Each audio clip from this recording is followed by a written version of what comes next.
Hello student, today we are going to discuss the analysis, drill down analysis of SLAT test 1 that is conducted on 5th May. Now let us start with the basic analysis of SLAT exam. Now SLAT exam this year will be happening in two test mode, that is test 1 that has already been conducted on 5th May. Second test will be held on 11th May and then they will be declaring the result on 22nd May. When we say they will be declaring result, इसका मतलब ये कि 22nd मई को they will be putting up score cards, जो आप student अपने slate के ID पे अपना जो भी आपका स्लैट का सेट आईडी बना हुआ है उस पर लॉग इन करेंगे तो आपको अपना स्कोर कार्ड मिलेगा. Based on those scores they will B in a day or two later they will be declaring the list of eligible candidates and cutoffs जिनको ये PI वैट के लिए बनाएंगे, that is second round, and 70% weightage will be given on the basis of written score and 30% weightage will be given on the basis of the PI WAT performance. और इसके बाद एक final result आएगा जिसके basis पे आपको Symbiosis college में admission मिलेगा. Now the paper would be of 60 marks. So what they will be doing is ये आपके 60 मार्क्स का जो भी स्कोर है उसको स्केल अप करेंगे and will convert them to 70 mark paper later on. Fine. तो जो 70 मार्क्स तो आपके रिटर्न का स्कोर का वैलिडिटी हो जाएगा एंड 30% वैलिडिटी होगा आपका पीआई वैट का. और इन दोनों को स्केल्ड स्कोर के बेसिस पे ये एक 100 मार्क का स्कोर कार्ड बना के and from that they will be giving the final result list, but that will come in later stage. आज का अपना जो एजेंडा है that is discussing the paper pattern of SLAT test 1. So now let's talk about the first impression of this exam. Now the first impression of SLAT exam is always paper was very easy, and it has been seen throughout the journey that I have seen for past many years for SLAT exam. If I talk about these 5 sections that have been asked in SLAT exam, पहले English की अगर अपन बात करते हैं तो there were 4 passages of reading comprehension and they were very easy. GK again easy to moderate. I am saying it easy to moderate just because यहाँ पे काफी सारे क्वेश्चन स्टैटिक जीके के आए थे जो आजकल बच्चों को थोड़ी कम आदत है तैयारी करने की, otherwise paper was very easy. Legal reasoning again very straightforward questions, basic questions. अगर आपने fact principle based type questions की तैयारी करी है it would be a piece of cake for you all. Logical reasoning again very conventional one. Analytical reasoning again I am saying easy to moderate just because of the fact that many questions were from mathematics which normally people skip while preparing for SLAT exam. and हम लोग हमेशा से बोलता है कि SLAT exam के अंदर reasoning section के अंदर you will find some questions based on maths जो कि इस बार थोड़े ज्यादा थे in analytical reasoning section. Alright, let's talk about these sections a bit in detail so that the people जो लोग SLAT test 2 देना चाहते हैं that will happen on 11th May, तो उनको एक अच्छा खासा फीडबैक इसमें मिल जाए कि हमें किस तरह की तैयारी करनी चाहिए, पेपर पैटर्न किस तरह का आया था पहली बार में and so on. So let's talk about English first. There were 4 passages in English. Now passages, एक पैसेज था revenge is a wild justice kind of stuff. एक पैसेज था जिसमें India as a developed nation की theme के बारे में article था. एक पैसेज बेस्ड था artificial intelligence and human adaptability के ऊपर. So these are the few passages. Now passage का थीम ये थे लेकिन पैसेज की जो इंग्लिश थी that was easy. Some phrases were asked in the question that was again easy and direct. Moreover options are very easy and simple. So reading comprehension में normally बच्चे सबसे ज्यादा कंफ्यूज होते हैं options के अंदर, तो ऑप्शंस बहुत सिंपल थे, स्ट्रेट थे और आप इजीली उनका आंसर कर सकते थे. This was a sitter section. बहुत आसानी से बच्चा जिसने भी थोड़ी बहुत प्रैक्टिस करी इंग्लिश की, and since you all have prepared a lot for CLAT and AILET earlier also, so this particular section would have been a very good scoring section for you all. All the questions were direct and easy. I didn't recall any indirect questions in this particular section. Fine. Now moving on, GK section again 12 questions were there. Now normally what happens is अधिकतर बार क्या हुआ है कि around 60% questions आपको current affairs के मिलते थे, 40% question static GK के मिलते थे, लेकिन इस बार there were only hardly 3 or 4 questions out of the 12 questions which were from current affairs. Rest all questions were based on static GK. Now questions were based for example organization SEBI के बारे में, full form of organization, index में ranking क्या रही है, इसरो ने PSLV launch किया कहां से, उसके ऊपर एक क्वेश्चन था. Who will be the host of Olympics, ऐसा एक क्वेश्चन था.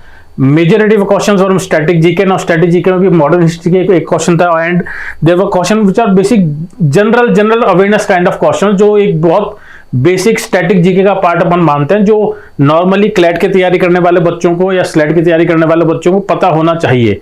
स्टैटिक जीके के अंदर question was simple and generic and that's why you can easily score in this section also. अगर आपने थोड़ी बहुत भी स्टैटिक जीके पढ़ी है या थोड़ी बहुत भी स्ट्रेटेजी ढंग से रिवाइज करी है तो आप बड़े आराम से इस सेक्शन के अंदर भी स्कोर कर सकते थे। Fine, let's talk about legal section. Again simple Orthodox pre Covid CLAT paper pattern, that is simple fact principle based questions, जिसके अंदर कई सारे प्रिंसिपल, अगर आपने पिछले कुछ सालों के स्लैट के पेपर्स देखे होंगे तो you might have find repetitive principles in this paper. Questions were there from torts, from contract, from crime और सिंपल फैक्ट प्रिंसिपल बेस्ड से नेग्लिजेंस के ऊपर एक क्वेश्चन था, वैलिडिटी ऑफ कॉन्ट्रैक्ट्स के ऊपर एक क्वेश्चन था, एक क्वेश्चन एविडेंस से रिलेटेड था, एक क्वेश्चन चाइल्ड मैरिज एक्ट से रिलेटेड था, एक स्ट्रिक्ट लायबिलिटी से रिलेटेड था, मास्टर सर्वेंट लायबिलिटी जो अपन सब नॉर्मली पढ़ते हैं कन्वेंशनल लीगल एप्टीट्यूड के अंदर, उसके ऊपर बेस्ड क्वेश्चन था, एक क्वेश्चन आपका था wrongful gain and wrongful loss के ऊपर, एक इनविटेशन टू ऑफर के ऊपर। तो ये जब आप इन क्वेश्चंस की इन चीजों को पढ़ोगे तो you will definitely connect with them. अगर आपने तैयारी करी है तो आप बड़े आराम से इन सबको कनेक्ट कर सकते हो and you find that it was a scoring section. All questions were easy, direct, no tricky options were there, they were easy and scoring sections, but yes, you should be comfortable with fact principle based kind of questions to score in this section. Then moving on to reasoning's first section, that is logical reasoning section. In logical reasoning section, paper pattern was very orthodox. There were questions related to blood relation, series to word formation के ऊपर question था, alphabet coding के ऊपर question था, statement argument, statement conclusion, statement assumption के ऊपर question था। और ये सारे क्वेश्चन जो थे उनमें एक या दो क्वेश्चन ही हल्के से ट्रिकी थे, otherwise all the questions were very simple and straight. And more over confusion का जो स्कोप होता है, जहां पे रीजनिंग क्वेश्चन ट्रिकी कैसे बनता है कि आपका ऑप्शंस कंफ्यूजिंग हो जाए या क्वेश्चन की लैंग्वेज कंफ्यूजन हो जाए, ऐसा कुछ यहाँ पे नहीं था। तो again very doable kind of section was there. Then we'll talk about analytical reasoning. Now this particular section थोड़ा सा बच्चों को, वैसे तो ऑर्थोडॉक्स सेक्शन था बट अगेन थोड़ा सा बच्चों को इसके अंदर लेंथीनेस की फील आई। रीजन क्योंकि मैथ्स के क्वेश्चंस थे और कुछ डीआई के क्वेश्चन भी इसके अंदर डाल दिया था इन्होंने। तो this section primarily is more focused in maths और on maths questions this time with respect to puzzles and kind of stuff. जो नॉर्मली होता था कि इसके अंदर आपको पजल मिलेंगी एक 4-5 क्वेश्चन की, then you find some reasoning questions there, तो उसकी जगह इस बार मैथ्स के क्वेश्चन ज्यादा थे। You will find questions based on DI, कुछ परसेंटेज के क्वेश्चन, प्रॉफिट लॉस डिस्काउंट का क्वेश्चन, एक क्वेश्चन टाइम्स पे डिस्टेंस का भी था, एक कॉइन्स को लेके प्रोबेबिलिटी का क्वेश्चन भी आया था, एक सिंपल इंटरेस्ट का क्वेश्चन भी आया था। तो इस तरह से अगर अपन देखें, and normally what happens is जो लोग तैयारी करते हैं स्लैट एग्जाम की, क्लैट एग्जाम की, वो लोग क्या है मैथ्स को थोड़ा स्किप करके जाते हैं, तो उनको इस सेक्शन में थोड़ा स्कोर करने में दिक्कत आएगी। लेकिन जिसने भी मैथ्स की तैयारी ढंग से करी है वो यहाँ पे एज ले जाएगा एंड इस सेक्शन में स्कोर करना बहुत जरूरी है। This is very important. This section जिसने इसमें स्कोर नहीं करा, बाकी सेक्शन सारे स्ट्रेट फॉरवर्ड थे।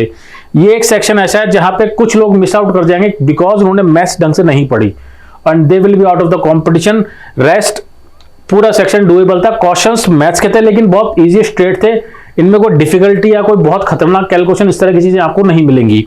फाइन, अगर मैं बात करता हूं यहाँ पे कुछ इंपॉर्टेंट बातों की जो आपको ध्यान रखनी है ओवरऑल सिनेरियो को देखते हुए, फर्स्ट ऑफ ऑल टेस्ट 1 का जो पेपर पैटर्न था दैट इज हैपेंड 5th में, यही 11th में को रिपीट होगा, इसकी कोई गारंटी नहीं है। ये सिर्फ एक इन्फो सेशन है जिससे आपको ये मालूम चलेगा कि एक तो स्टैटिक जीके भी करके जाना है, दूसरा मैथ्स को एकदम छोड़ के नहीं जाना है। So it's a wake up call. हो सकता है जो आप 11th में का एग्जाम दें उसके अंदर मैथ्स के 1 या 2 क्वेश्चन ही दिखें, बाकी पजल्स आ जाएं, that might happen, but again you should prepare for everything when you go for the paper on 11th में if you are going again for it। और दो पीपल जिन्होंने 5th को नहीं दिया अब 11th को देंगे उनके लिए एक फीडबैक काफी काम का रहेगा। फाइन, इसकी कट ऑफ जो है सेक्शन की थोड़ी सी ज्यादा जाएंगी पिछली बार के मुकाबले।